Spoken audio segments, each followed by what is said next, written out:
నమస్కారం. సిటీ కృష్ణతేజ వార్తలకు స్వాగతం. ముఖ్యాంశాలు. స్మగ్లర్ల వాహనం ఢీకొని టాస్క్ ఫోర్స్ కానిస్టేబుల్ మృతి. 30 లక్షల రూపాయల ఎక్స్ గ్రేషియా ప్రకటించిన సీఎం.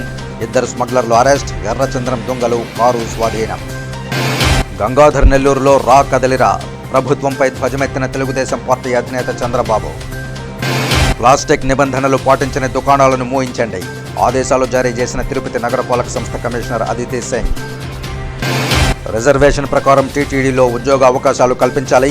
తిరుపతిని రాజధానిని చేయాలి. జగన్, చంద్రబాబు వారి వైఖరి తెలియజేయాలి. మాజీ ఎంపీ చింతామోహన్ డిమాండ్.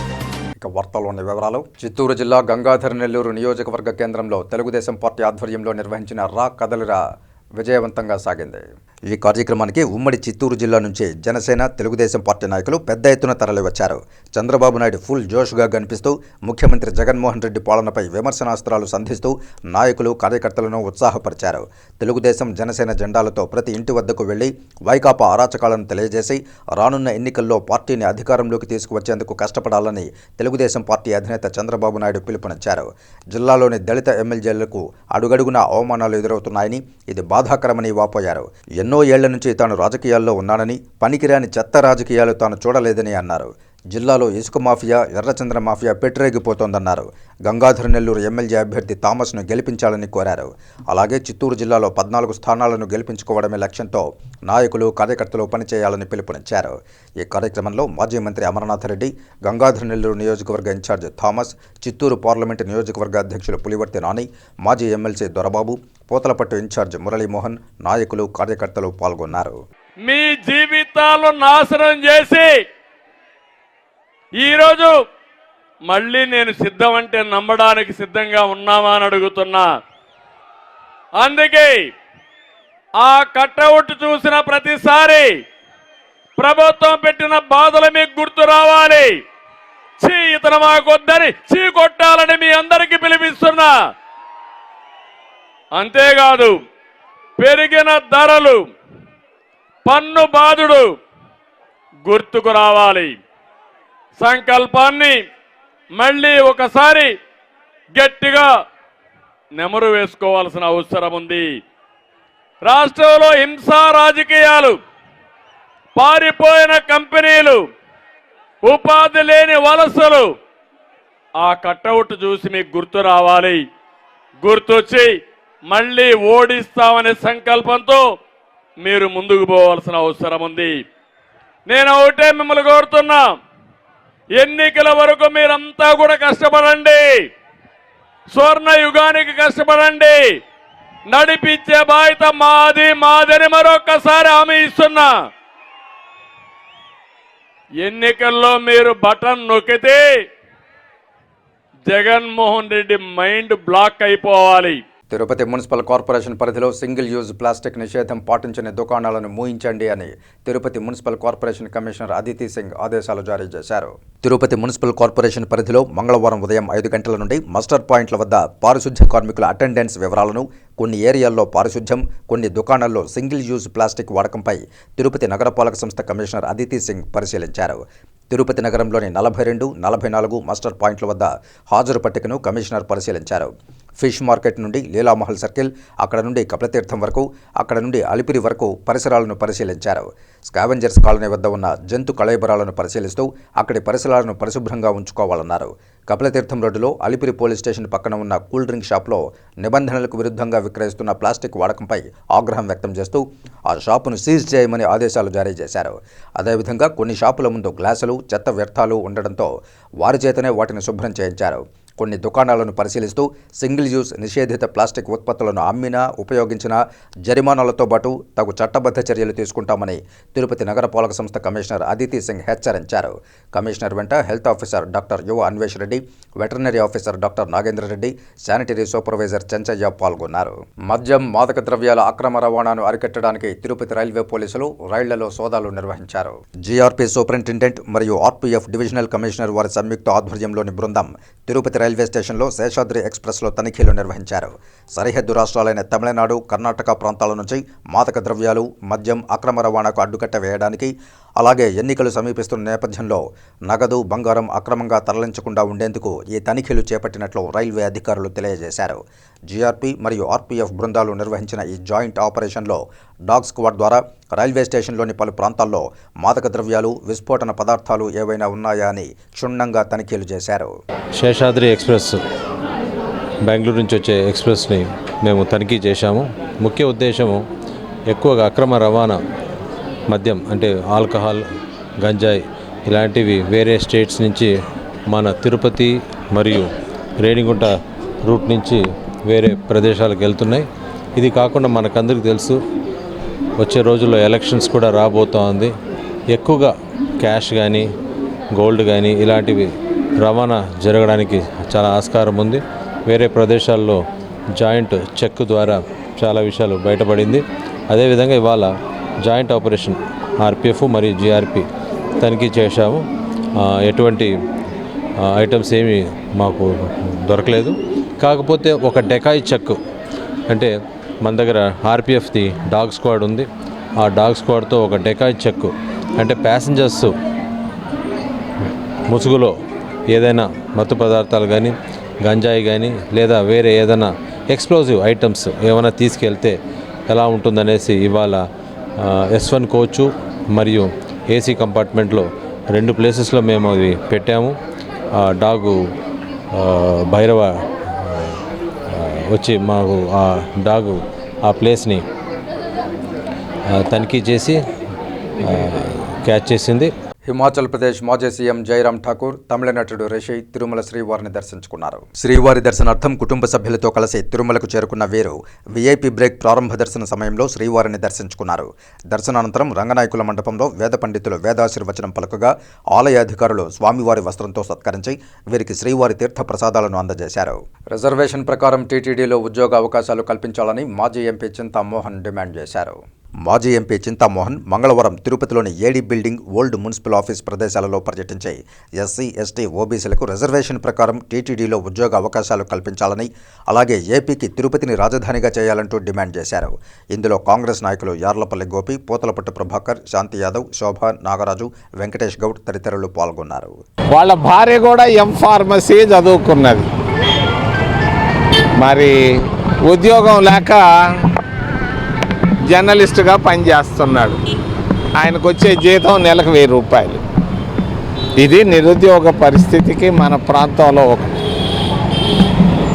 తిరుపతిలో కొన్ని కాలనీలకు వెళితే ప్రతి ఇంట్లో చదువుకున్న వాళ్ళు ఖాళీగా ఉన్నారు. బీటెక్ పాస్ అయ్యి బ్రాంతి షాపులో ఉన్నారు. 10,000 రూపాయలకు ఉద్యోగం చేసుకుంటూ ఉన్నారు. ఇంత నిరుద్యోగం ఉన్నా కూడా దేవస్థానంలో వేల ఉద్యోగాలు ఖాళీగా ఉన్నా కూడా ఎస్సీలకు, ఎస్టీలకు, వెనుకబడిన వర్గాలకు ఉద్యోగాలు ఇవ్వమంటే ఇవ్వటం లేదు. రాష్ట్రంలో ప్రజా వ్యతిరేక విధానాలకు పాల్పడితే ప్రజలే రానున్న ఎలక్షన్లలో తగిన విధంగా బుద్ధి చెబుతారని భారతీయ జనతా పార్టీ రాష్ట్ర అధికార ప్రతినిధి భానుప్రకాష్ రెడ్డి హెచ్చరించారు. మంగళవారం ఉదయం తిరుపతి ప్రెస్ క్లబ్లో ఏర్పాటు చేసిన మీడియా సమావేశంలో ఆయన మాట్లాడారు. దేశంలో మోదీ పాలన రామరాజ్యంగా సాగుతోందని, అయితే రాష్ట్రంలో జగన్మోహన్ రెడ్డి పాలన రాక్షస పాలనగా కొనసాగుతోందని ఆయన విమర్శించారు. సర్పంచులు తమ న్యాయమైన హక్కుల కోసం పోరాటాలు చేస్తుంటే వారిని అరెస్టు చేసి నిర్బంధించడం ఏమిటని ప్రశ్నించారు. సర్పంచుల నిధులను పక్కదారి మళ్లించడం వల్ల గ్రామాల్లో అభివృద్ధి జరగడం లేదన్నారు. ఆంధ్రప్రదేశ్ రాష్ట్రం సంక్షేమం కంటే సంక్షోభంలో మునిగి ఉందన్నారు. గ్రామాల్లో వీధి లైట్లు, బ్లీచింగ్ పౌడర్లు లేక అభివృద్ధి కుంటుపడిందని తీవ్రంగా మండిపడ్డారు. కేంద్రం నుంచి వస్తున్న నిధులు ఏమయ్యాయని ఆయన నిలదీశారు. కేంద్రం నుంచి వచ్చిన నిధులపై శ్వేతపత్రం విడుదల చేయాలని డిమాండ్ చేశారు. రాష్ట్రంలో నియంత పాలన సాగుతోందని విమర్శించారు. ఈ విలేకరుల సమావేశంలో బీజేపీ నాయకులు మునిసుబ్రహ్మణ్యం, వరప్రసాద్ పాల్గొన్నారు. రోజు ఎక్కడో ఒక చోట పోలీసులను అడ్డం పెట్టుకొని, పోలీస్ శాఖను అడ్డం పెట్టుకొని అక్రమ కేసులు, అక్రమ అరెస్టులు, జైళ్ళు. ఏందండి ఇది? జగన్మోహన్ రెడ్డి గారిని సమానం చెప్పాల్సిన అవసరం ఉంది. మొత్తం వ్యవస్థని నిర్వీర్యం చేశారు. ఆంధ్రప్రదేశ్లో వ్యవస్థని మొత్తం నిర్వీర్యం చేశారు. ఈరోజు 14 ఫైనాన్స్ కమిషన్ కానీ రాష్ట్ర ప్రభుత్వానికి ఇచ్చినటువంటి నిధుల్ని దారి మళ్లించి, పేర్లు మార్చి సంక్షేమం కోసం రాష్ట్రాన్ని సంక్షోభంలోకి తీసుకుపోయినట్టు ముఖ్యమంత్రి జగన్మోహన్ రెడ్డి గారు. ఈరోజు భారతీయ జనతా పార్టీ ప్రశ్నిస్తూ ఉంది, సంక్షేమం కోసం మీరు ఎంత నిధులు ఖర్చు పెట్టారు? కేంద్రం నుంచి వచ్చినటువంటి వాటా ఎంత? ఏ శాఖలో ఎక్కడెక్కడ ఖర్చు పెట్టారో ఒక శ్వేతపత్రం విడుదల చేసే ధైర్యము దమ్ము ఈ రాష్ట్ర ప్రభుత్వానికి ఉందా అని చెప్పి భారతీయ జనతా పార్టీ ప్రశ్నిస్తా ఉంది. రాష్ట్ర మాజీ మంత్రి హరిరామ జోగయ్య కాపు జాతికి ఒరగబెట్టిందేమీ లేదని, ఇంట్లో కూర్చుని లేఖాస్త్రాలు సంధించడం మానేసి సంకీర్ణ పార్టీ విజయానికి మంచి సలహాలు ఇవ్వాలని టీటీడీ బోర్డు మాజీ సభ్యులు ఓవి రమణ హితవు పలికారు. తిరుపతి ప్రెస్ క్లబ్లో మంగళవారం ఉదయం జరిగిన మీడియా సమావేశంలో ఆయన మాట్లాడుతూ, ఒక కాపు నాయకుడుగా జనసేన పార్టీలో కనీసం సభ్యులుగా కూడా నమోదు కాని హరిరామ జోగయ్య మీడియాలో ముందుంటున్నారని ఆయన విమర్శించారు. గతంలో చిరంజీవి ప్రజారాజ్యం పార్టీ పెట్టినప్పుడు, పవన్ కళ్యాణ్ 2 చోట్ల నిలబడి ఓడిపోయినప్పుడు కాపు నాయకుల్ని గెలిపించుకోలేని జోగయ్య, జనసేన పార్టీకి ఎటువంటి ఉపయోగమూ లేని జోగయ్య ఉచిత సలహాలను ఇవ్వడం మానుకోవాలన్నారు. ఎంతమంది అయితే గెలవగలుగుతారో, ఎంతమందికి అవకాశాలు ఉంటాయో వాళ్ళకు మాత్రమే ఆ పార్టీ అయినా ఈ పార్టీ అయినా టికెట్లు ఇస్తుందే తప్ప ఇదేదో స్కూల్ చిల్డ్రన్కి పర్సంటేజ్ స్కాలర్షిప్ ఇచ్చినట్లు కాదు కదా. ఇంత వయసు వచ్చిన మీరు, ఒక హోంమంత్రిగా పనిచేసిన మీరు, ఇంత అనుభవం ఉండేవాళ్ళు మీరు, ఒక ఫ్యాక్స్ మిషన్, ఒక కంప్యూటర్ మిషన్ ఉందని చెప్పి రోజుకు ఒక లెటర్ తయారు చేసి మీడియాలో పెట్టి పంపిస్తే 1 కాదు 2 కాదు 3 కాదు మీరు లెటర్లు రాస్తా పంపిస్తే అది ప్రతి మీడియాలో చర్చ అయిపోతే మరి ఈ కులంలో పుట్టిన మిగతా వాళ్ళ పరిస్థితి ఎంత పలచబడిపోతామో గురించి అర్థం చేసుకోలేరా? ఎన్ని స్థానాలు గెలిచే అవకాశాలు అంటే అన్ని స్థానాలు సీట్లు ఇవ్వాలని వారు నిర్ణయించుకున్నప్పుడు మీరు కోటా ఫిక్స్ చేయటం ఏంది? మీరు నిర్ణయించడం ఏంది? తిరుపతిని రాజధానిగా చేయాలని కోరుతూ మాజీ ఎంపీ చింతామోహన్ ఆకాంక్షించారు.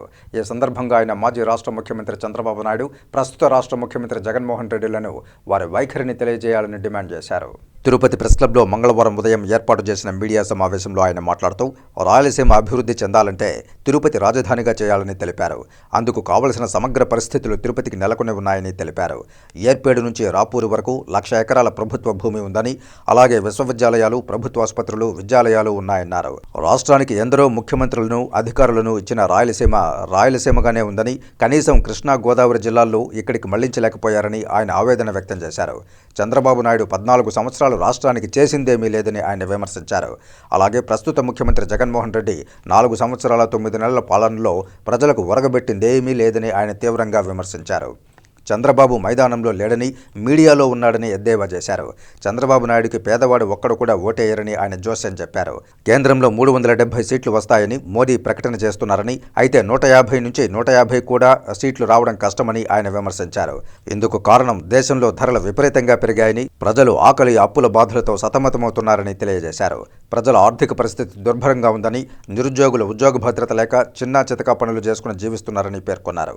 మోదీ 10 సంవత్సరాల పాలనలో జీవితాలు అంధకారంలో మగ్గిపోయాయని ఆయన తీవ్రంగా ఆవేదన వ్యక్తం చేశారు.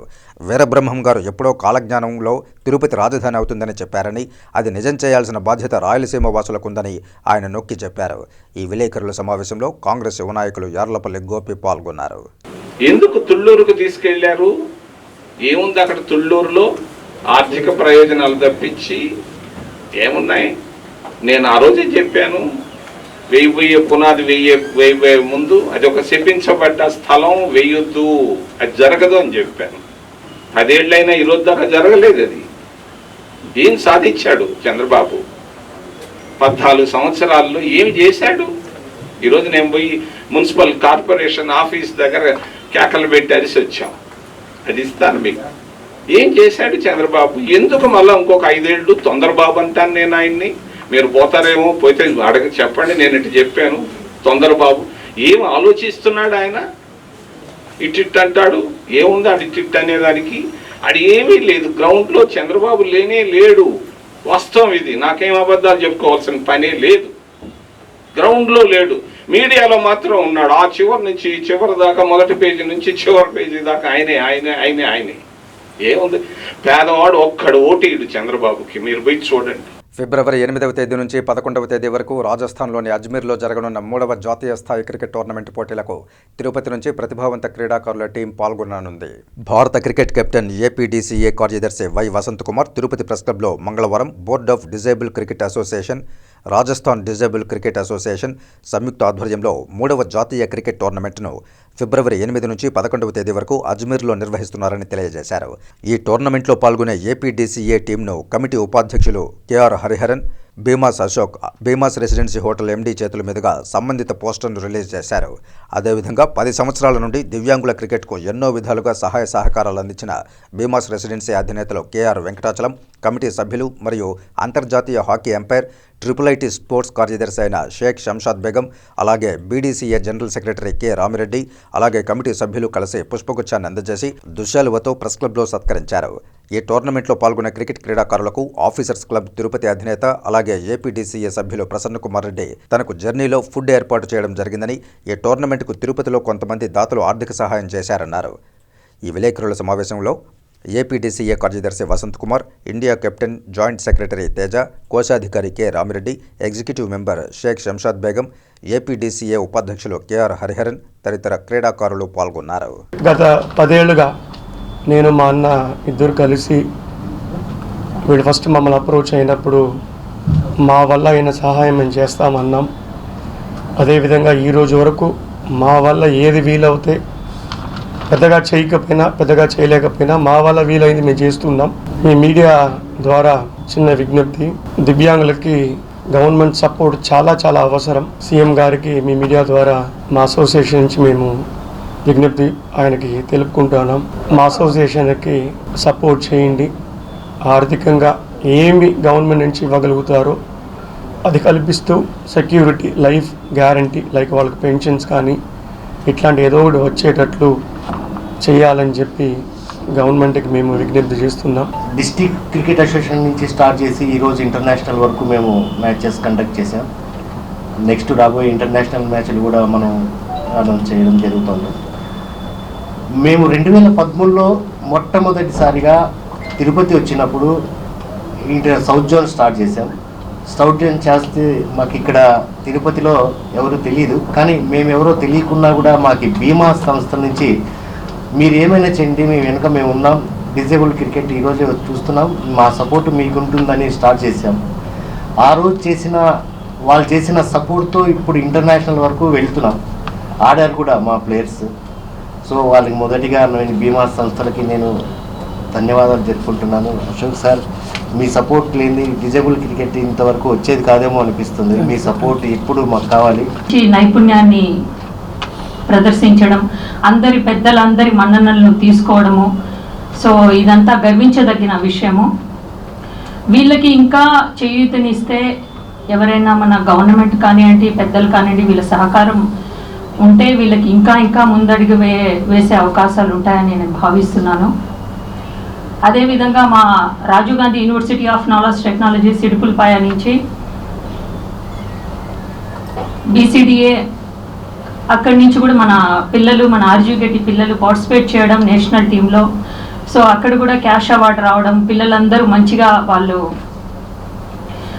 వాళ్ళ నైపుణ్యాన్ని మంచిగా అక్కడ మెరుగుపడే అవకాశాలు కూడా మాకు కోచింగ్ క్యాంప్లో జరగడం, రామిరెడ్డి గారు, వసంత్ గారు కూడా వచ్చి కోచింగ్ క్యాంప్ ఇవ్వడము, పిల్లలందరూ మంచిగా ఆడడం జరిగింది. దేశవ్యాప్తంగా బీసీలను నిర్లక్ష్యం చేస్తున్నారని, రాజ్యాధికారం దిశగా బీసీలను ఉద్యమించాలని బీసీలు మరో స్వాతంత్ర పోరాట సింహ గర్జనలో బీసీ నేతలు పిలుపునిచ్చారు.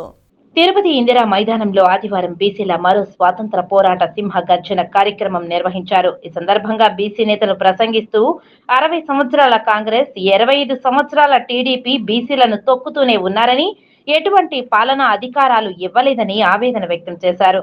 కాబట్టి మరో స్వాతంత్ర పోరాట యుద్ధం చేయడానికి శ్రీకారం చుట్టామని బీసీలకు పిలుపునిచ్చారు. స్వాతంత్రం వచ్చినప్పటి నుంచి రాజ్యాన్ని పాలిస్తున్న వారికి మాత్రమే స్వాతంత్రం వచ్చింది, కానీ బీసీలకు స్వాతంత్రమే రాలేదని ఆక్రోశం వ్యక్తం చేశారు. 90 అసెంబ్లీ స్థానాలకు బీసీలను కేటాయించాలని శ్రీకాకుళం జిల్లా ఇచ్చాపురంలో మొదలు పెట్టడం, 99 అసెంబ్లీ స్థానాలతో మొదలుపెట్టి తిరుపతిలో 100వ సభను పూర్తి చేశామని అన్నారు. 13 పార్లమెంట్, 90 అసెంబ్లీ స్థానాలలో అన్నిట్లో కూడా బీసీలకు రిజర్వేషన్ కల్పించాలని డిమాండ్ చేశారు. 275 స్థానాలు అసెంబ్లీ స్థానాలు బీసీలకు ఇవ్వాలని, చట్టసభల్లో స్థానాలు కల్పించాలని చట్టం తీసుకురావాలని డిమాండ్ చేశారు. కాంగ్రెస్ ప్రభుత్వంలో మహిళా రిజర్వేషన్ ప్రకటించి పార్లమెంట్లో చిచ్చు రేపిందని అన్నారు. బీసీ మహిళలకు ప్రత్యేక చట్టాన్ని తీసుకురావాలని అన్నారు. మహిళా రిజర్వేషన్ వల్ల బీసీ మహిళలకు ఎటువంటి ప్రయోజనం లేదని అన్నారు. నరేంద్ర మోదీ ఓసీలకు 10% ప్రకటించారు, కానీ 40 సంవత్సరాలుగా జంతర్ మంతర్ దగ్గర ఢిల్లీలో ధర్నాలు చేస్తూనే ఉన్నామని, రాస్తారోకులు చేస్తూనే ఉన్నామని, భారతదేశంలో అన్ని రాష్ట్రాలలో కూడా తమ యొక్క అభివృద్ధిపై, డిమాండ్లపై నడుపుతున్న పోరాటాలు ప్రధాని మోదీకి వినపట్లేదా అని ప్రశ్నించారు. చట్టసభల్లో 50% రిజర్వేషన్లు ఎందుకు ప్రకటించలేదని, అందరికీ సమాన హక్కులు ఎందుకు కల్పించడం లేదని అన్నారు. దేశవ్యాప్తంగా బీసీలను నిర్లక్ష్యం చేస్తున్నారని, కేవలం డబ్బు ద్వారా రాజకీయం చేస్తే వాళ్లకు మాత్రమే సీట్లు ఇస్తున్నారని, కాబట్టి బీసీలందరూ కూడా ఏకమై పోరాటానికి సంఘీభావం తెలపాలని ఆహ్వానించారు. 135 కులాలు కూటమిగా ఏర్పడాలని, మన రాజ్యాన్ని మనం సంపాదించుకోవాలని పిలుపునిచ్చారు. కూటమిగా ఏర్పడితేనే మనకు రాజ్యాధికారం వస్తుందని అన్నారు. పోరాటాన్ని గ్రామ స్థాయి నుంచి ఎదగనివ్వాలని, మనం కోటను ఏర్పరచుకుంటే తప్ప మనం ఏది సాధించలేమని అన్నారు. బీసీ పౌరులందరికీ ఈ ఒక్క నినాదాన్ని ముందుకు తీసుకువెళ్లాలని, అప్పుడే మన రాజ్యాధికారం వస్తుందని, దానికే దాడులకు పాల్పడుతున్నామని తెలిపారు. రాజ్యాధికారం లేదు, పాలించే నాయకులు లేరు, కాబట్టే ఒక ఎంపీకి, ఒక సర్పంచ్కి, ఒక ఎంపీటీసీకి, ఒక జెడ్పీటీసీకి, ఒక ఎమ్మెల్యేకి, ఒక ఎంపీకి, ఒక మంత్రికి, ఆఖరికి ముఖ్యమంత్రికి, ప్రధానమంత్రికి కూడా మన బీసీలు ఉండాలని అన్నారు. బీసీలకు అట్రాసిటీ చట్టాలను తీసుకురండి అని ప్రధాని మోదీని డిమాండ్ చేశారు. లేని పక్షంలో ఎంపీగా కొనసాగే అర్హత లేదని అన్నారు. ఈ బీసీల సింహగర్జన ద్వారా హెచ్చరించారు. బీసీ కార్పొరేషన్ కు నిధులు కేటాయించాలని ముఖ్యమంత్రిని డిమాండ్ చేశారు. 9 అసెంబ్లీలో 13 పార్లమెంట్ చట్టసభల్లో రిజర్వేషన్లు, దానికి స్థానిక సంస్థల ఎమ్మెల్యేలను, ఎంపీలను, మంత్రులు 50% మన నినాదాలని తెలిపారు. ప్రతి బీసీ జాగృతం కావాలని పిలుపునిచ్చారు. ఈ కార్యక్రమంలో బీరా మస్తాన్ రావు, రాజ్యసభ సభ్యులు అన్నా రామచంద్ర యాదవ్, రాష్ట్ర అధ్యక్షులు GR Nagamani, Nagasatyam, TTD board సభ్యులు నూకాలమ్మ, ఆవుల లక్ష్మణ్, వెంకట్రావు యాదవ్, తిరుపతి స్థానిక నాయకులు కట్టా జయరాం యాదవ్, హేమంత్, లీలామోహన్, డిసి రమణ, వెంకటముని, అన్నా నారాయణ, అన్నా రామకృష్ణ, అధిక సంఖ్యలో బీసీ నాయకులు, ప్రజలు పాల్గొన్నారు.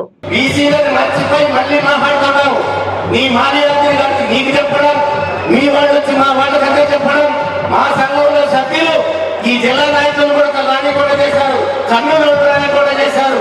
ఇది సరైనటువంటి పద్ధతి కాదని చెప్పని ఏది ప్రజలకి హెచ్చరిస్తున్నావు. నువ్వన్నా మాకు విశ్వాసం లేదు, అదేవిధంగా వైసీపీ అన్నా మాకు విశ్వాసం లేదు, కాంగ్రెస్ పార్టీ అన్నా మాకు విశ్వాసం లేదు, బీజేపీ పార్టీ అన్నా మాకు విశ్వాసం లేదు. మీరేదో మీ ముందే పెరుగుతున్నారు. మీ వాళ్ళు ఇక్కడి నుంచి వెళ్ళినా ఓట్లేసేది మేమే, ఏదో ఊపొచ్చింది ఊపొచ్చిందని ఊగుతాడాలేమో మాన్యత. నారా చంద్రబాబు నాయుడు గారు హామీకి వచ్చిన వాళ్ళు వద్దనడానికి నీకు ఎన్ని దమ్ములుంటాయి? ఈ యొక్క సంక్షేమ సంఘంలో ఆర్కెస్ట్రా ఉండొచ్చు. శ్రీకాళహస్తిలో బీజేపీ పార్టీ కార్యాలయంలో మహిళా మోర్చా తిరుపతి జిల్లా కార్యవర్గ సమావేశం, ఎన్జీఓలతో ఎన్జీఓ సంపర్క్ అభియాన్ కార్యక్రమాలు నిర్వహించారు. ఈ సమావేశానికి ముఖ్య అతిథులుగా జాతీయ కార్యవర్గ సభ్యురాలు Nishtaraju, SHG state co convenor Gali Pushpalatha, Mahila Morcha state vice president Bhagyalakshmi Goud ముఖ్య అతిథులుగా పాల్గొన్నారు. ఈ కార్యవర్గ సమావేశం నందు కేంద్ర ప్రభుత్వం ప్రవేశపెట్టిన సంక్షేమ పథకాలను గ్రామాలకు తెలియజేసే విధంగా కార్యాచరణ చేపట్టి రానున్న ఎన్నికల్లో బీజేపీకి విజయం చేకూర్చే విధంగా కార్యాచరణ చేపట్టాలని మహిళా మోర్చా నాయకులను దిశానిర్దేశాలు చేశారు. ఈ సందర్భంగా ముఖ్య అతిథులు మాట్లాడుతూ స్వయం ఉపాధి పథకాల ద్వారా అనేక మంది రాష్ట్రంలో లబ్ధి పొందుతున్నారని, కేంద్ర ప్రభుత్వం అందజేస్తున్న సంక్షేమ పథకాలను రాష్ట్రంలో వైకాపా పార్టీ తమ పథకాలంటూ ప్రజలను మభ్యపెడుతుందని, ఇవన్నీ కేంద్ర ప్రభుత్వం ఇస్తున్న పథకాలని తెలియజేయడానికి నేడు శక్తి కేంద్రాల ద్వారా ప్రజలకు అవగాహన కార్యక్రమం నిర్వహిస్తున్నామని, ఇప్పటికీ వికసిత్ భారత్ ప్రచార రథం ద్వారా రాష్ట్రంలో అన్ని చోట్ల కేంద్ర ప్రభుత్వం ప్రవేశపెట్టిన సంక్షేమ పథకాల గురించి ప్రజలకు అవగాహన కల్పించారని, బీజేపీ మహిళా మోర్చా ఆధ్వర్యంలో శక్తి కేంద్రాల ద్వారా కేంద్ర ప్రభుత్వం అందజేస్తున్న పథకాలను ప్రజలకు అవగాహన కల్పించే కార్యాచరణ చేపట్టామని, ప్రజలకు కేంద్ర ప్రభుత్వం అందజేస్తున్న పథకాలను తెలియజేస్తూ రానున్న ఎన్నికల్లో ఈ పథకాలే బీజేపీకి గెలుపుకు దోహదపడతాయని తెలియజేశారు. కాళహస్తి అసెంబ్లీలో మహిళా మోర్చా తరఫున అందరూ అంటే జిల్లా కార్యవర్గం, అదేవిధంగా ఎన్జిఓస్, అదేవిధంగా సెల్ఫ్ హెల్ప్ గ్రూప్స్ ఈ యొక్క అభియాన్ ఇక్కడ ఈరోజు జరుపుకోవడం జరుగుతుంది. Self help groups and NGOs ఈ అభియాన్ యొక్క ముఖ్య ఉద్దేశం అందరూ కార్యకర్తలను కూడా ఎవరెవరైతే సెంట్రల్ గవర్నమెంట్ నుంచి లబ్ధి పొందున్నారో అందరినీ కూడా భారతీయ జనతా పార్టీ మహిళా మోర్చా తరఫున వాళ్ళందరినీ కలిసి అదే విధంగా ఈ రోజు కార్యవర్గం ఇక్కడ జరుపుకుంటున్నాం అనేసి అని చెప్పి తెలియజేసుకుంటున్నాను. ఈ యొక్క కార్యవర్గం ముఖ్య ఉద్దేశం ఏంటంటే రాబో ఎలక్షన్స్ ముందస్తు నారీ శక్తి సమ్మేళనం ఈ మధ్య ఢిల్లీలో జరిగింది. కేంద్ర ప్రభుత్వం ఇస్తున్నటువంటి పథకాలని రాష్ట్ర ప్రభుత్వానికి వచ్చిన తర్వాత రాష్ట్ర ప్రభుత్వం నుంచి సెల్ఫ్ హెల్ప్ గ్రూప్స్ ఇక్కడ చాలా గ్రూప్స్ ఉన్నాయి. ఆ గ్రూప్స్ కి ఆ స్కీమ్స్ అన్ని వెళ్తున్నాయి. ఆ స్కీమ్స్ ద్వారా గ్రూప్స్ ద్వారా మహిళలు ఎంతో మంది లబ్ధిదారులుగా ఉండి ఎన్నో బెనిఫిట్స్ పొందుతున్నారు. కానీ అది రాష్ట్రం ఇచ్చినట్టు చెప్పుకుంటూ రాష్ట్రము ఆ క్రెడిట్ ని తీసుకోవడానికి ప్రయత్నం చేస్తూ ఉంది. కాబట్టి కేంద్ర ప్రభుత్వం ఇస్తున్నటువంటి పథకాలన్నింటినీ కూడా రాష్ట్రంలో పేదలందరికీ కూడా అందుబాటులో వచ్చి ఆ పథకాల గురించి అవేర్నెస్ తీసుకొని వచ్చి ప్రతి ఒక్క లబ్ధిదారులు ఆ పథకాన్ని వాళ్ళు అది తీసుకొని వాళ్ళు అది అందరూ కూడా దాన్ని పూర్తిగా వాళ్ళు ఉపయోగించుకుంటూ. తిరుపతి బీజేపీ మాజీ ఎంపీ వెంకటస్వామి వర్ధంతిని ఆ పార్టీ నాయకులు తిరుపతిలో ఘనంగా నిర్వహించారు. 1999 ఎన్నికల్లో తిరుపతి పార్లమెంటు స్థానానికి బీజేపీ తరఫున వెంకటస్వామి పోటీ చేసి గెలుపొందారు. ఆయన 5 ఏళ్ల పాటు ఎంపీగా విధులు నిర్వహించారు. 2012 సంవత్సరంలో ఆయన అనారోగ్యంతో మృతి చెందారు. ఆయన వర్ధంతిని పురస్కరించుకుని మంగళవారం బీజేపీ నాయకులు ఆయన చిత్రపటానికి పుష్పాంజలి ఘటించి ఘనంగా నివాళి అర్పించారు. ఈ సందర్భంగా బీజేపీ సీనియర్ నాయకులు గుండాల గోపీనాథ్ మాట్లాడుతూ వెంకటస్వామి తన ఎంపీ నిధులతో తిరుపతిలో అనేక అభివృద్ధి కార్యక్రమాలు చేపట్టారని గుర్తు చేశారు.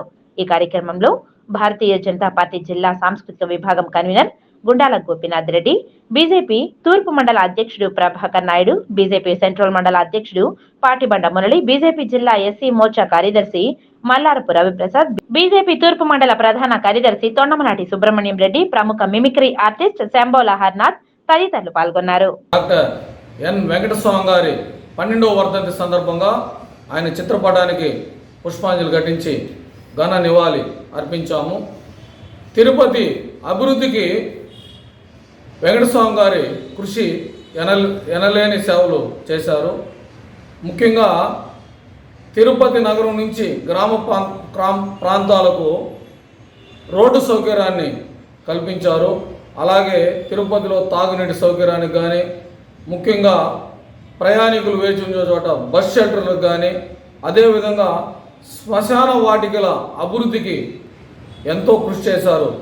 వార్తలు ఇప్పుడు కాసేపు విరామం. చెదలవాడ కృష్ణతేజ దంత వైద్య కళాశాల మరియు సూపర్ స్పెషాలిటీ ఆసుపత్రుల్లో అత్యాధునిక దంత వైద్య సేవలు అందుబాటులోకి తెచ్చారు. అన్ని దంత సమస్యలకు ఒకే చోట పరిష్కారం.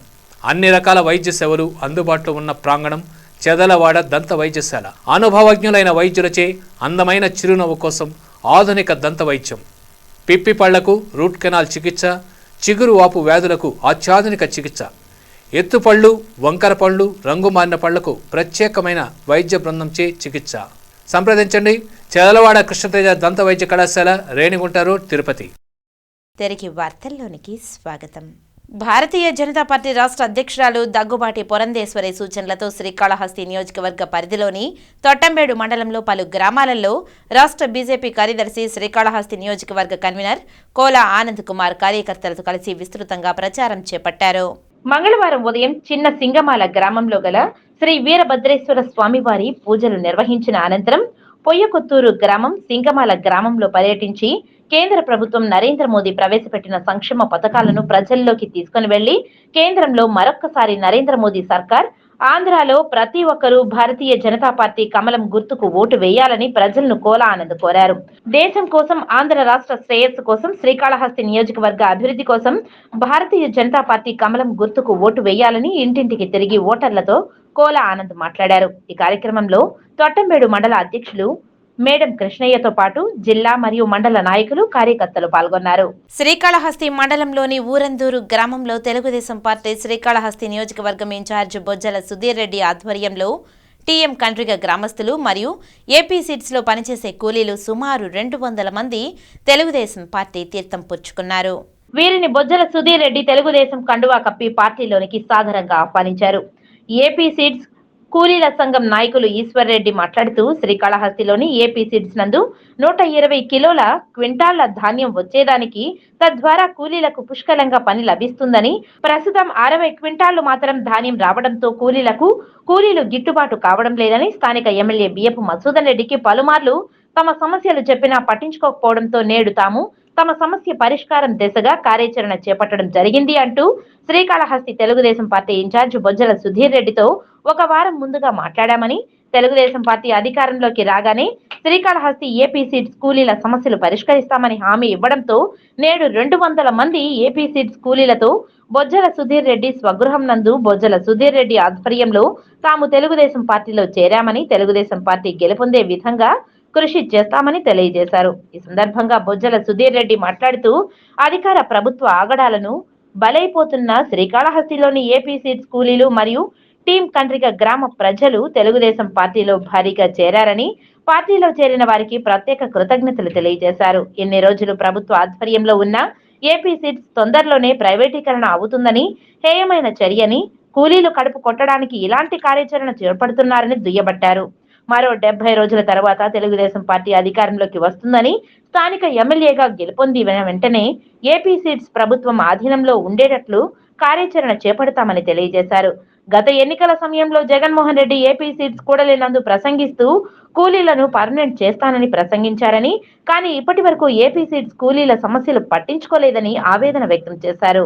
తెలుగుదేశం పార్టీ అధికారంలోకి రాగానే శ్రీకాళహస్తి ఏపీ సీడ్స్ లో పనిచేసే కూలీలను పర్మనెంట్ చేసే విధంగా కార్యాచరణ చేపడతామని తెలియజేశారు. 300 మంది పనిచేస్తున్నప్పుడు ఇది వచ్చేకడికి 150 మంది తయారైనారు. ఇప్పుడు 70 మందికి అయిపోయినాం. ఈ 70 మంది మిగతా వాళ్ళందరూ కూడా బయట వెళ్ళిపోతా ఉన్నారు, పని లేక వెళ్ళిపోతా ఉన్నారు. ప్రతిసారి పోయి ఎమ్మెల్యే గారికి చెప్పినాము, మా బాధలు చెప్తే ఆయన స్పందించలేదు. స్పందించినప్పుడు ఇక్కడ రైతులు ఒడ్లు తోలని దాని వల్ల ఏంటంటే మాకు పని పూర్తిగా తగ్గుతా వచ్చింది. 1,20,000 క్వింటాలు వస్తున్నాయి. 1,20,000 క్వింటాల్లో ఈ రోజు 16,000 క్వింటాలు వచ్చాయి. 16,000 క్వింటాలని 16,000 క్వింటాలు వస్తే ఎక్కడ ఎంతమంది పని చేసుకుని బతికేది మేము దాంట్లో ఆ పని లేదు. దానికని బొజ్జలన్న సుధీరన్న కోసం వచ్చి కలిసేసి, అన్న మా సమస్యలు ఈ విధంగా ఉన్నాయి, మేము 200 మంది దాకా వచ్చి జాయిన్ అవ్వాలనుకున్నాము అనేసి ఒక వారం ముందు వచ్చి మాట్లాడితే ఆయన హామీ ఇచ్చాడు. గతంలో మీకు ఎట్లా ఉనిందో పని ఆ విధంగా చేసే బాధ్యత నాది అనేసి హామీ ఇచ్చేకాడికి అన్నకాడికి వచ్చి మూకమ్మడిగా 200 మంది వచ్చి ఈరోజు జాయిన్ అవ్వడం జరిగింది. ఎర్రచందనం స్మగ్లర్లను పట్టుకునే క్రమంలో స్మగ్లర్ల వాహనం ఢీకొని 32 సంవత్సరాల కానిస్టేబుల్ గణేష్ మృతి చెందినట్లు అన్నమయ్య జిల్లా SP Krishnarao, task force SP Srinivas తెలిపారు. టాస్క్ ఫోర్స్కు అందిన సమాచారం మేరకు ఆర్ఎస్ఐ విశ్వనాథ్, వినోద్ టీంలు సోమవారం రాత్రి అన్నమయ్య జిల్లా కేవీపురం సుండుపల్లి మార్గంలో తనిఖీలు నిర్వహించారు. స్మగ్లర్లు వస్తారనే సమాచారం ఉండడంతో గుండ్రేవారిపల్లి ప్రాంతంలో మాటు వేశారు. మంగళవారం తెల్లవారుజామున 3 గంటల సమయంలో స్విఫ్ట్ వాహనం రాగా దానిని సిబ్బంది అడ్డుకునే ప్రయత్నం చేశారు. స్మగ్లర్లు కారు ఆపకుండా వేగం పెంచి తప్పించుకునే ప్రయత్నం చేశారు. ఈ క్రమంలో వాహనాన్ని ఆపుదామని ప్రయత్నించిన గణేష్ను ఢీకొట్టి వేగంగా వెళ్లి ఓ పల్లపు ప్రదేశంలో వాహనం వెళ్లి ఆగిపోయింది. టాస్క్ ఫోర్స్ సిబ్బంది వారిని పట్టుకునేందుకు ప్రయత్నించారు. దీంతో కారులో నుంచి దూకి డ్రైవర్ సహా 3 పారిపోగా 2 పట్టుకున్నారు. వీరిని తమిళనాడు వాసులుగా గుర్తించారు. పారిపోయిన వారి కోసం తీవ్రంగా గాలింపు చర్యలు చేపట్టారు. కారులో లభించిన 7 దొంగలను, కారును స్వాధీనం చేసుకున్నారు. గాయపడిన గణేష్ను పీలేరు ఆసుపత్రికి తరలించగా ఆయన అప్పటికే మృతి చెందినట్లు ఆసుపత్రిలో వైద్యులు తెలిపారు. ఘటనా స్థలానికి ఎస్పీలు కృష్ణారావు, శ్రీనివాస్ చేరుకుని పరిస్థితిని సమీక్షించారు. ఆసుపత్రికి చేరుకుని గణేష్ భౌతిక కాయానికి నివాళులర్పించి కుటుంబ సభ్యులను పరామర్శించారు. టాస్క్ ఫోర్స్ అధికారులు, సిబ్బంది ఆసుపత్రికి చేరుకుని గణేష్ భౌతిక కాయానికి అంజలి ఘటించారు. కాగా గణేష్ మృతి పట్ల సీఎం జగన్మోహన్ రెడ్డి దిగ్భ్రాంతి వ్యక్తం చేశారు. గణేష్ కుటుంబ సభ్యులకు సానుభూతి వ్యక్తం చేశారు. 30 లక్షల రూపాయలు ప్రభుత్వం నుంచి ఎక్స్ గ్రేషియా ప్రకటించారు. మాకున్న ఈ పోలీస్ టీమ్ని చూసి ఇమీడియట్గా రైట్ టర్న్ తీసుకోవడం జరిగింది. బట్ అన్ఫార్చునేట్లీ అక్కడ మన కానిస్టేబుల్ ఉండడం, ఆయన తీసుకోకపోవడం వల్ల ఆయన్ని హిట్ చేయడం, సో అక్కడికక్కడ ఆయన ఫర్దర్గా ఇంజరీస్కి సకంబ్ అయినారు. హాస్పిటల్కి తీసుకొచ్చేటప్పుడు ఈ succumb to those particular injuries. Today it's unfortunate incident which has happened and we are here to support the family in every sense. And దీనిపైన మన హానరబుల్ చీఫ్ మినిస్టర్ కూడా, హానరబుల్ సీఎం గారు కూడా దీనిపైన స్పందించారు. ఇమీడియట్గా 30 lakhs ఎక్స్ గ్రేషియా కూడా grant చేయడం జరిగింది. అండ్ ఫర్దర్గా ఆయనకి రావాల్సిన other benefits whatever are there from the department and all that also కూడా దాన్ని స్పీడ్గా క్లియర్ చేసేటట్టు కూడా ప్లాన్ చేస్తూ ఉన్నాం. And we are here for the family in every sense and will be supporting them in whatever possible means. And entire department, entire government కూడా దీనిపైన పాజిటివ్గా స్పందించి వాళ్ళకి అన్ని విధాలుగా కూడా సహకరించేటట్టు చూస్తూ ఉన్నాం. శ్రీకాళహస్తి నియోజకవర్గం ఏర్పేడు మండలంలో పవిత్రారెడ్డి వైకాపా తరపున ప్రచారం నిర్వహించారు. ఈ సందర్భంగా మర్రిమంద గ్రామ ప్రజలు పూల వర్షంతో ఘన స్వాగతం పలికారు. 2024 సార్వత్రిక ఎన్నికల సందర్భంగా సోమవారం శ్రీకాళహస్తి నియోజకవర్గం ఏర్పేడు మండలం మర్రిమంద గ్రామంలో ఎన్నికల ప్రచారాన్ని ప్రారంభిస్తూ సమరశంఖాన్ని పూరించి డంకా మోగించారు. ఎమ్మెల్యే బియ్యపు మధుసూదన్ రెడ్డి కుమార్తె పవిత్రారెడ్డి. ఎన్నికల ప్రచారంలో భాగంగా ఏర్పేడు మండలం మర్రిమంద గ్రామంలో ప్రతి గడపలో జగనన్న పథకాల ద్వారా లబ్ధి పొందిన లబ్ధిదారులతో మమేకమవుతూ తాము గెలిచినప్పటి నుండి అనునిత్యం ప్రజాసేవలో తరిస్తూ కరోనా కష్టకాలంలో అండగా నిలిచిన ఎమ్మెల్యే బియ్యపు మధుసూదన్ రెడ్డికి ఆశీర్వాదాలు అందించాలని విజ్ఞప్తి చేశారు. ముందుగా శ్రీ పవిత్రారెడ్డికి మండల వైఎస్ఆర్సీపీ నాయకులు కార్యకర్తలు క్రేన్తో గజమాల వేసి ఘన స్వాగతం పలికారు. ఈ కార్యక్రమంలో ఏర్పేడు మండల ఇన్ఛార్జ్ గున్నేరి కిషోర్ రెడ్డి, మండలాధ్యక్షులు Ramanaiah Yadav, ZPTC Tirumalaiah, co-option member Battisetti, sarpanch Sudheer, Mastan, Gopi తదితరులు పాల్గొన్నారు. ఇంటింటికి ప్రచారం చేయడం జరుగుతుంది. ప్రతి ఇంటికి మా నాన్నగారికి ఇంకొక అవకాశం ఇవ్వమని చెప్పి అడగటం జరుగుతుంది. జగనన్న సంక్షేమ పథకాలు వాళ్ళకి అందుతాయని వాళ్ళు సంతోషంతో చెప్తున్నారు. ఇంకా కొన్ని ఏదైనా టెక్నికల్ ఇష్యూస్తో ఏదైనా ఆగిపోతుంటే అవి కూడా మేము రెక్టిఫై చేస్తాను మాటిస్తూ, ఇంకా ఏమైనా ప్రాబ్లమ్స్ ఉంటే స్పాట్లో అవి సాల్వ్ చేస్తూ మేము ఓట్లు అడుగుతున్నాము. జనాలు అందరూ చాలా ఆప్యాయంగా మమ్మల్ని ఇంటికి స్వాగతించి వాళ్ళు ఈసారి కూడా మీ నాన్నగారికే వేస్తామని చాలామంది చెప్పడం జరుగుతుంది. అదేవిధంగా ఈరోజు మా నాయకులు, కార్యకర్తలు, మస్తాన్ అన్న కావచ్చు, సుధీర్ అన్న కావచ్చు, గోపన్న కావచ్చు, ನಮ್ಮ మండల స్థాయి నాయకులు అందరూ ప్రతి ఒక్కరు ఈరోజు మా మరిమంద గ్రామంలో భారీ ఎత్తున పిలిచారు మమ్మల్ని. చాలా ఆనందంగా ఉంది. లాస్ట్ టైం కూడా ఏర్పడి మండలంలో మరిమందలోనే స్టార్ట్ చేసాము. ఈసారి కూడా అదే సెంటిమెంట్తో ఇక్కడ స్టార్ట్ చేయడం జరిగింది. నేను ప్రతి ఒక్కరిని మళ్ళీ రిక్వెస్ట్ చేసుకుంటున్నాను, ఒక్కసారి జనాలందరూ ఆలోచించండి. గతంలో ఎట్లుంది, ఇప్పుడు ఎట్లుంది. జగనన్న వచ్చినాక ప్రతి ఒక్కరికి సమాన న్యాయం చేస్తున్నాడు, ఎవరికి ద్రోహం చేయలేదు. ఆయన ఒకటే చెప్తున్నాడు, నాకు ఓట్ వేయకపోయినా పర్వాలేదు, నేను చేసిన పని మీకు నచ్చితేనే నాకు ఓటేయండి అని చెప్పి సందర్భం ఎన్నోసార్లు ఉన్నాయి. ఆయన అన్నాడు, నాకు ఓటేయలేదని వాళ్ళకి స్కీమ్ ఆపండి, నాకు ఓటేయలేదని వాళ్ళకి ఇచ్చేయకండి, ఎవరైనా సరే సమానంగా చూడండి, వాళ్ళ అర్హులైతే ప్రతి ఒక్క స్కీము వాళ్ళకి అందజేయమని చెప్పినారు. రాహుకేతు క్షేత్రంగా ఖండాంతర ఖ్యాతి పొందిన శ్రీకాళహస్తీశ్వర ఆలయంలో రష్యన్ మహిళా భక్తులు రాహుకేతు సర్పదోష నివారణ పూజలు జరుపుకున్నారు. స్వామి అమ్మవార్లను దర్శించుకుని అత్యంత భక్తి శ్రద్ధలతో మొక్కులు చెల్లించారు. ఆలయంలోని శిల్పకళా సౌందర్యాన్ని తిలకించి సంభ్రమాశ్చర్యాలతో మంత్రముగ్ధులయ్యారు. శ్రీకాళహస్తి ఆలయంలో జరిగే రాహుకేతు పూజలను నిర్వహించుకోవడానికి విదేశీ భక్తులు సైతం అధిక ప్రాధాన్యతనిస్తున్నారు. ఇటీవల కాలంలో చెన్నై కాన్సులేట్ నుంచి విదేశీ భక్తులు శ్రీకాళహస్తి ఆలయానికి అధిక సంఖ్యలో విచ్చేస్తున్నారు. ఆలయానికి వస్తున్న వివిధ దేశాల భక్తులు ఇక్కడ నిర్వహించే రాహుకేతు సర్పదోష నివారణ పూజల గురించి తెలుసుకుంటూ వాటిని చేసుకోవడానికి ముందుకు వస్తున్నారు. సోమవారం శ్రీకాళహస్తి ఆలయానికి 30 మంది రష్యన్ మహిళా భక్తులు విచ్చేశారు. వారు ఆలయంలోని 750 రూపాయల రాహుకేతు సర్పదోష నివారణ పూజలను చేయించుకున్నారు. అనంతరం స్వామి అమ్మవార్లను దర్శించుకుని అత్యంత భక్తితో మొక్కులు చెల్లించారు. ఆలయ నిర్మాణ శైలి, శిల్పకళా సౌందర్యాన్ని తిలకించి ఆధ్యాత్మిక ఆనందంతో, పారవశ్యంతో తన్మయం చెందారు. దేవస్థానం చైర్మన్ అంజూరు శ్రీనివాసులు, ఆలయ అధికారులు రష్యన్ భక్తులకు దర్శనం కల్పించారు. శ్రీకాళహస్తి పట్టణంలోని కొండమిట్ట ప్రాంతంలో వెలసి ఉన్న జల వినాయకునికి 14వ వార్షికోత్సవాన్ని పురస్కరించుకుని విశేష పూజాది కార్యక్రమాలు నిర్వహించారు. ముందుగా స్వామివారికి పాలు, పెరుగు, తేనె, గంధం వంటి వివిధ రకాల సుగంధ ద్రవ్యాలతో అభిషేకాది పూజలు నిర్వహించి స్వామివారిని సర్వాంగ సుందరంగా అలంకరించారు. భక్తులు విశేషాభిషేకాలలో పాల్గొని అభిషేకాలు తిలకించి స్వామివారి దివ్యమంగళ రూపాన్ని దర్శించుకుని స్వామివారి కృపకు పాత్రులయ్యారు. అనంతరం అన్నదాన కార్యక్రమం నిర్వహించారు. ఈ అన్నదాన కార్యక్రమంలో 50 మంది భక్తకోటి పాల్గొని అన్నప్రసాదాన్ని స్వీకరించారు. ఈ సందర్భంగా రాజేష్ మాట్లాడుతూ కొండమిట్ట వెలమపాలెం ప్రాంతంలో జల వినాయక స్వామివారిని పట్టణంలోని భక్తకోటి దర్శించుకుని స్వామివారిని పూజించుకుంటారని, భక్తులు ఎవరైనా తమ వస్తువును కోల్పోతే స్వామివారికి ముడుపు కడితే వెంటనే ఆ వస్తువు దొరుకుతుందని, ఇది అనాదిగా వస్తున్న ఆచారమని తెలియజేశారు. ఈ కార్యక్రమంలో భక్తులు, స్థానికులు తదితరులు పాల్గొన్నారు. అభిషేకములు, అర్చనలు జరుగుతున్నాయి. మధ్యాహ్నం 12 గంటలకు అన్నదాన కార్యక్రమం, సాయంత్రం 7 గంటలకు షిరిడీ సాయినాథుని భజనా బృందం వారిచే షిరిడీ సాయినాథ్ భజనా కార్యక్రమం ఉంటుంది. ప్రతి సంవత్సరం ఫిబ్రవరి 6వ తేదీ ఈ యొక్క కార్యక్రమం హిందూ ముస్లింలకి మత సామరస్యాన్ని ప్రతీక కూడా చేసుకుంటూ ఉన్నాం. అదేవిధంగా స్వామివారి విశిష్టత ఏమిటంటే, ఏదన్నా ఒక వస్తువు కానీ దారిపోతే స్వామివారికి ఒక 100 రూపాయలు వేసుకుంటామని మనం మొక్కుంటే వితిన్ సెకండ్స్లో అది కనబడుతుంది. భక్తుల యొక్క నిదర్శనమే స్వామి ఉన్నాడని చెప్పడానికి. పాలు, పెరుగు, తేనె, చక్కెర, పంచామృత, పసుపు కుంకాలతో స్వామివారికి ద్రవ్యాలతో అభిషేక కార్యక్రమం జరుగుతున్నది. మరియు స్వామివారికి అభిషేక, అష్టోత్తర, మహామంత్ర పుష్ప అర్చన పూజలు జరుగుతాయి. అన్నదాన కార్యక్రమం జరుగుతోంది. స్వామివారి యొక్క జల వినాయకుడు అంటే నీటితో సంబంధించిన వినాయకుడు. స్వామివారు ఈ జల వినాయకుడు చాలా విశిష్టమైన వినాయకుడు. అన్ని వినాయకుడి కంటే స్వామివారికి తొండము ఎడంవైపు ఉండడం వల్ల సంకట విమోచన కార్యక్రమం కానీ విద్యాపరంగా కానీ వ్యాపార పరంగా కానీ వ్యవసాయ పరంగా కానీ వృత్తిపరంగా కానీ ఎటువంటి కార్యక్రమాలే మనకు జరగకపోయినా స్వామివారి జల వినాయకుని స్వామి యొక్క కోరిక ఉంటే ఖచ్చితంగా తీరుతుంది. ఇక వార్తలు ముగించే ముందు ముఖ్యాంశాలు మరోసారి చూద్దాం. స్మగ్లర్ల వాహనం ఢీకొని టాస్క్ ఫోర్స్ కానిస్టేబుల్ మృతి, 30 లక్షల రూపాయల ఎక్స్ గ్రేషియా ప్రకటించిన సీఎం. 2 స్మగ్లర్లు అరెస్ట్, ఎర్రచంద్రం దొంగలు కారు స్వాధీనం. గంగాధర్ నెల్లూరులో రా కదలిరా, ప్రభుత్వంపై ధ్వజమెత్తిన తెలుగుదేశం పార్టీ అధినేత చంద్రబాబు. ప్లాస్టిక్ నిబంధనలు పాటించని దుకాణాలను మూయించండి, ఆదేశాలు జారీ చేసిన తిరుపతి నగరపాలక సంస్థ కమిషనర్ అదితి సింగ్. రిజర్వేషన్ ప్రకారం టీటీడీలో ఉద్యోగ అవకాశాలు కల్పించాలి, తిరుపతిని రాజధానిని చేయాలి, జగన్ చంద్రబాబు వారి వైఖరి తెలియజేయాలి, మాజీ ఎంపీ చింతామోహన్ డిమాండ్. వార్తలు ఇంతటితో సమాప్తం. నమస్కారం.